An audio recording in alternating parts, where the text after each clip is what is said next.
नमस्कार, मैं doctor Meena Sharma ISC Greenpur university Sardarshahar के शिक्षा संकाय में आपका हार्दिक स्वागत एवं अभिनंदन करती हूँ। आज का सत्र बहुत ही महत्वपूर्ण होने वाला है क्योंकि आज हम राजस्थान की मरुभूमि में मंदाकिनी की तरह भक्ति की शीतलता का जल प्रवाहित करने वाली मीराबाई पर बात करने वाले हैं। मीराबाई का व्यक्तित्व है सशक्त एवं प्रभावशाली और ऐसे समय में इनका उदय हुआ था जब मध्यकालीन समाज रूढ़ियों और बंधनों से जकड़ा हुआ था और ऐसे में मीराबाई ने अपनी भक्ति से प्रेरित होकर इन रूढ़ियों और बंधनों को तोड़कर अपने आप को प्रभु श्री कृष्ण के चरणों में समर्पित कर दिया। आज के सत्र में हम मीराबाई के जीवन परिचय, उनके साहित्यिक परिचय एवं उनके पदों पर चर्चा करेंगे। मीराबाई का जीवन परिचय।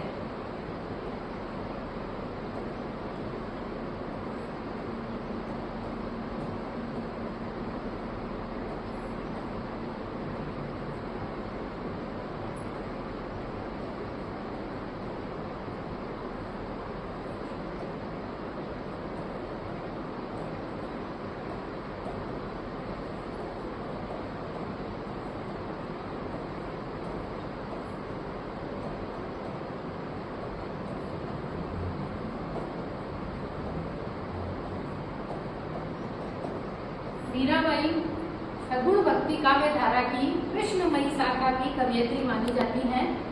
इनका जन्म डेढ़सा के राठौड़ परिवार में राव रतन सिंह की ये पुत्री और राव दूधा की पौत्री तथा जोधपुर के संस्थापक राव जोधा की प्रपौत्री मानी जाती हैं। जन्म से ही भगवान श्री कृष्ण के प्रति इनका जो प्रेम है और उसी के कारण से इन्होंने भगवान श्री कृष्ण को अपने पति के रूप में ही स्वीकार किया था। इनका विवाह उदयपुर के राजा भोजराज के साथ हुआ था और ये जो है इनका जन्म के बारे में अलग अलग विद्वानों के अलग अलग मत हैं, जिसमें डॉक्टर नगेंद्र ने अपने हिंदी साहित्य के इतिहास में इनके जन्म का को 1504 ईस्वी स्वीकार किया है और विक्रम संवत 1561 माना जाता है। इनके विवाह के कुछ समय पश्चात ही इनके पति का देहावसान हो गया था और उसके बाद इन्होंने भगवान श्री कृष्ण के प्रति अपने आप को समर्पित करके उनकी प्रतिमा के आगे ये साधु सन्यासियों के साथ नृत्य किया करती थी और उसी के कारण से ये लोक निंदा का शिकार भी हुई और इनके राज परिवार के द्वारा अलग अलग प्रयास करके इनको विष देने का या मारने के अलग अलग प्रयास किए गए और इन्होंने अपना जीवन का अंतिम समय वृंदावन में बिताया। वृंदावन में ये जीव गोस्वामी जो कि चैतन्य मत के शास्त्र प्रणेता माने जाते हैं, जीव गोस्वामी, उनसे भी ये मिली।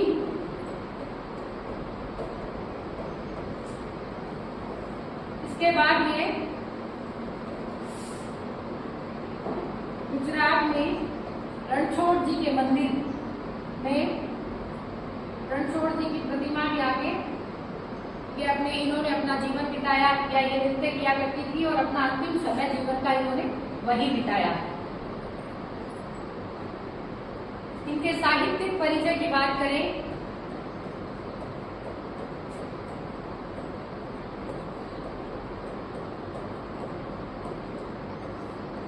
तो मीराबाई द्वारा लिखे गए 11 ग्रंथ माने जाते हैं।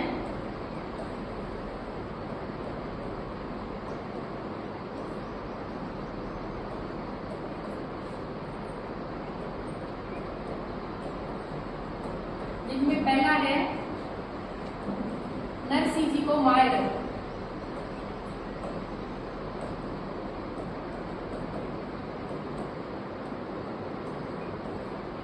दूसरा है गीत गोविंद की टीका,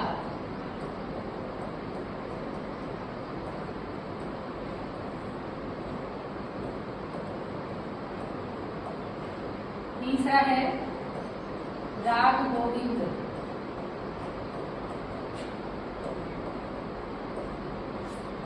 चौथा है सोरठ पद।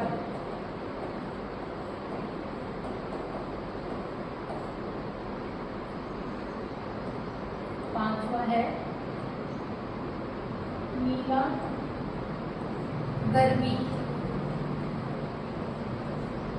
छठा है नरसिंह जी की बुद्धि।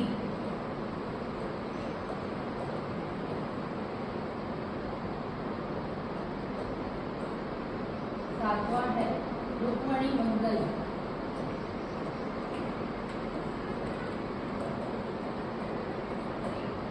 आठवां है चरित। नौवां है उत्कल पद।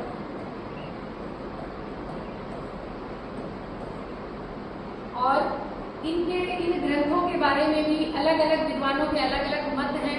किसी ने इनको प्रमाणित माना है, किसी ने नहीं माना है, लेकिन इनकी प्रमाणिकता के संबंध में आचार्य रामचंद्र शुक्ल का कहना है कि जो प्रारंभिक 4 ग्रंथ हैं यही प्रमाणित है, जिनमें ये नरसिंह जी को मायरो, गीत गोविंद की टीका, राग गोविंद और सोरठ के पद। इसी तरह से मुंशी देवी प्रसाद है, उन्होंने प्रारंभिक 3 पदों को ही प्रमाणित माना है।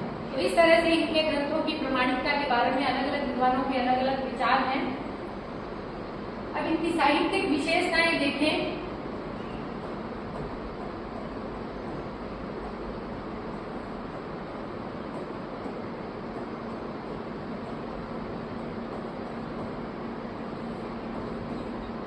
अब हम इनकी साहित्यिक विशेषताओं पर चर्चा करेंगे। तो उसमें सबसे पहले मीरा की जो भक्ति है वो माधुर्य एवं दैन्य भाव की भक्ति मानी जाती है। माधुर्य इस रूप में क्योंकि उन्होंने अपने आराध्य भगवान श्री कृष्ण को अपना प्रियतम या अपने पति के रूप में स्वीकार किया, और दैन्य इस रूप में कि वह हमेशा अपने प्रियतम की दासी के रूप में ही स्वयं को मानती थी। दूसरा, मीराबाई ने स्वयं को प्रियतम श्री कृष्ण को गिरधर नागर के रूप में वो स्मरण करती थी। गिरधर नागर में, गिरधर का अर्थ है गोवर्धन उठाने वाला और नागर का मतलब कुशल या चतुर।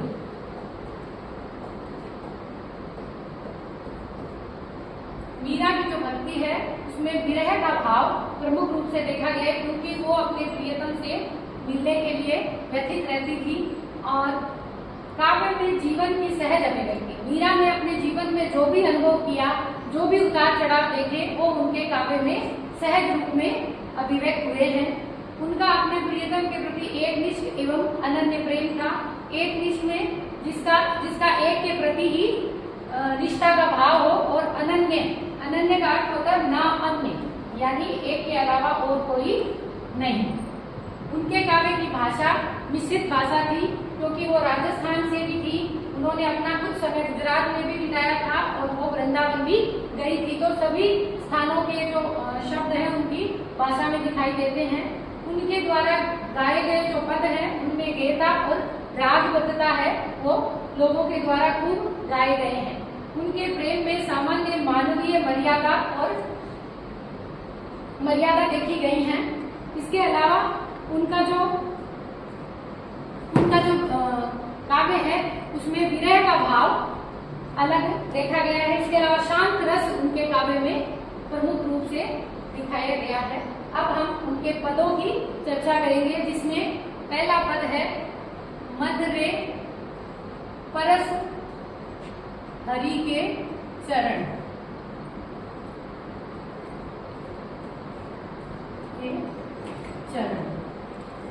मध्य रे परस हरि के चरण, सुभग शीतल कवल कोमल,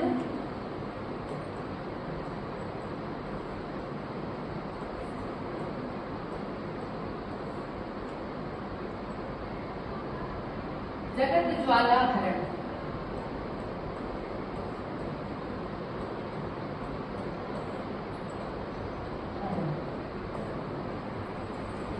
जिन चरण प्रहलाद स्पर्शो,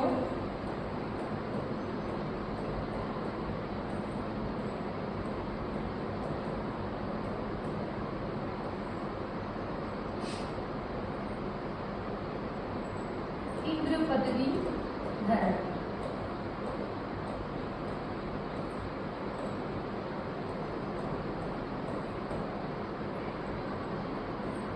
जिन चरण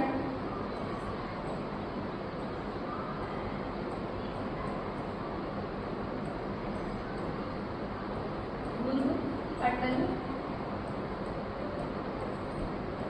तीनों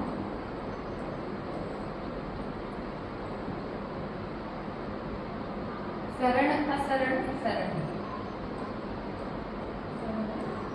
असरण शरण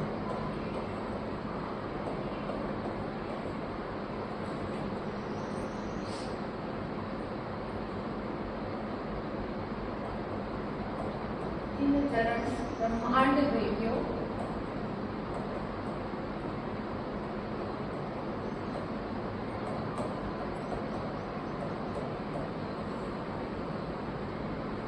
न किसी की सीधी धरण।